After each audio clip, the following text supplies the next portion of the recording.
nearly 3 years after doing programs like Millionaire Yoga and MidBrain Miracle Method, both courses are about making money. I'm returning now to do more courses on money and the brain. So I'll be doing a few video clips for you on that. The title will be Money and the Brain. On the non-profit front, I've done well. I have about 100 Hope Centers in India. And on the profit front, I've done reasonably well, but not as much as I've done on the non-profit. I begin to think seriously now. That's the reason why I am back on the money track. If I have more money, like say Bill Gates, I could do a lot of charity. So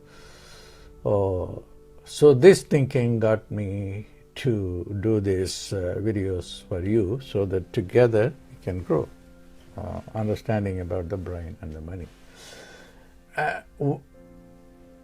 In the context of the non-profit, I defined poverty as a disease of the brain, and I had ambition to push the United Nations to accept the definition. The poverty brain has been well defined, even by some educationists who talk about how poverty affects the brain of the children. By poverty brain, I mean the negative brain, the negative thoughts that pushes you into mediocrity.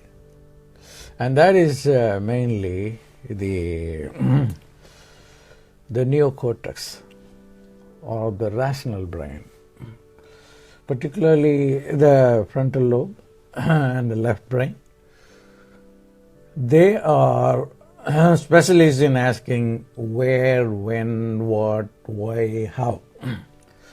The WH words will stop not only the manifestation of money, or manifestation of any good things.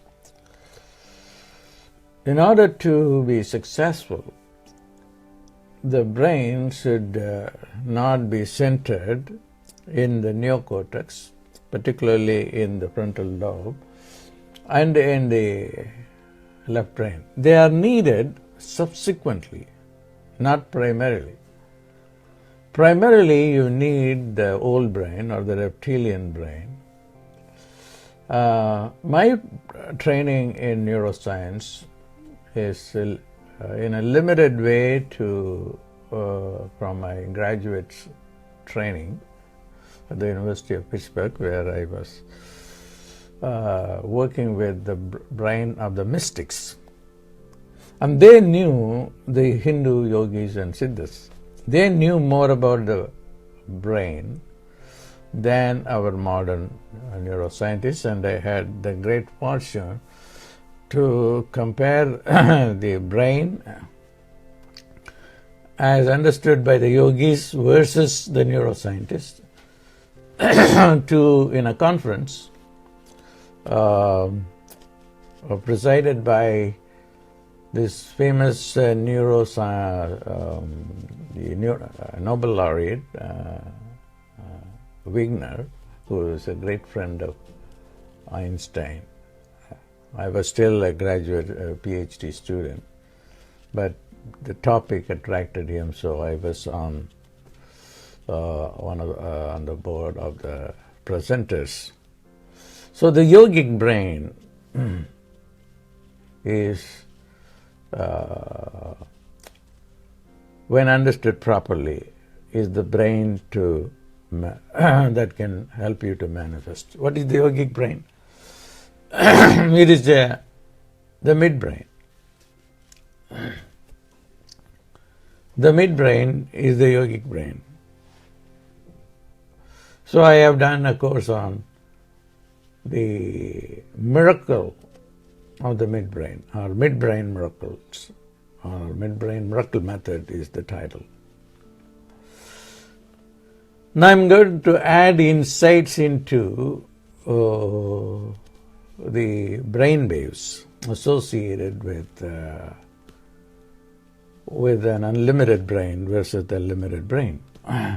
The limited brain can be described in terms of beta waves. The beta waves are responsible for giving you ordinary thoughts, whereas the theta waves, if you go to theta waves beyond delta, you can see that you are getting great ideas coming to you.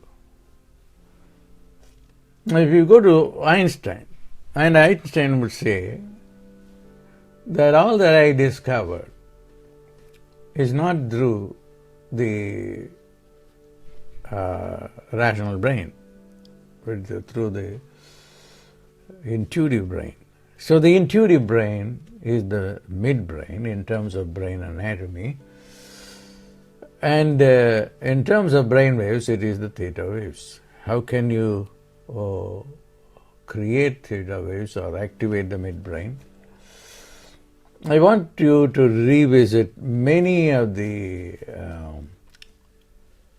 videos that are available on YouTube on the MidBrain Miracle Method, where I talk about it along with the scientists from the Brain Science International, where I did my study on the impact of the sound to activate the anterior cingulate. It is possible for everyone to be successful financially.